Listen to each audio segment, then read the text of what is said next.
Guys, panoorin naman natin tong butter recipe. Ayan, ang laki ng butter. Tapos nilagay siya sa kumukulong mantika. At ayan, tinunaw siya. Wow, ano kayang recipe to? Sobrang sarap siguro nito.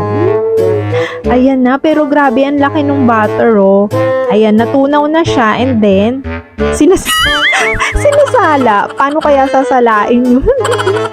Ayan, tapos nilagay saan? Sa planggana. Tapos nasaan? Oh, ano yan? Ano nangyari? Tapos ayan, hinalo-halo. Ate, may nakikita ka bang hindi namin nakikita? Imaginary.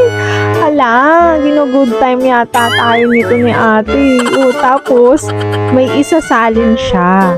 Ayan. Tapos may gintong spoon. Ano to? Ayan, kailangan daw dapat durog na durog.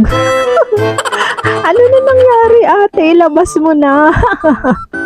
Ayan, tapos nilagay sa chopping board. Kailangan maganda yung pagkakalapat. Ayan, binilog-bilog. Okay. Magic ba to? Baka naman guys, may nakikita kayo na hindi ko naman nakikita. Meron.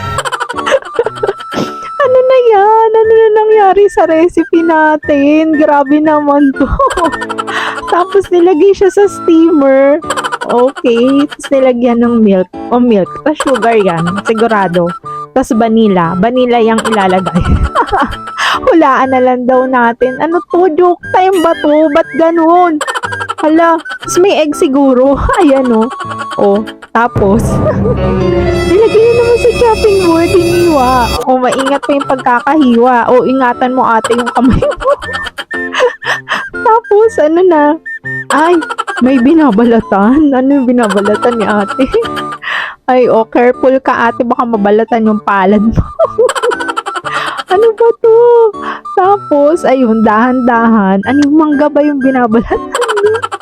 Ayun na daw. So, nilapat niya dun sa chopping board, pinakita sa atin, tas nilagay dun sa parang bowl. Ano yan? Binadbara na asin. Tapos, minarinade. Tapos nilagay siya sa blender. Okay. Blender. Baka masira yung blender niya, wala naman laman. Ayan. Tapos, okay. So, minix, nilagyan ng pepper, tapos baking powder. Tama. Hala, baka naman may pa-surprise to. Hintayin natin bandang dulo. Baka lumabas naman talaga yung totoong recipe na hindi natin nakikita. Ate, ano na? Ayan, siguro nandyan, nasa loob ng in-steam. Mainit-init pa. May pot holder pa siya. Bakit wala? Ano na? Ready to serve na. Ayun na. Ay, naayos pa yung presentation para mukhang masarap. Tapos sinalin. Saan? Hala. Hindi ko kasalanan yan na. Nasayang ba yung oras? Sa akin din nasayang din yung oras ko dito. Kayo na bahala. Ay, naku.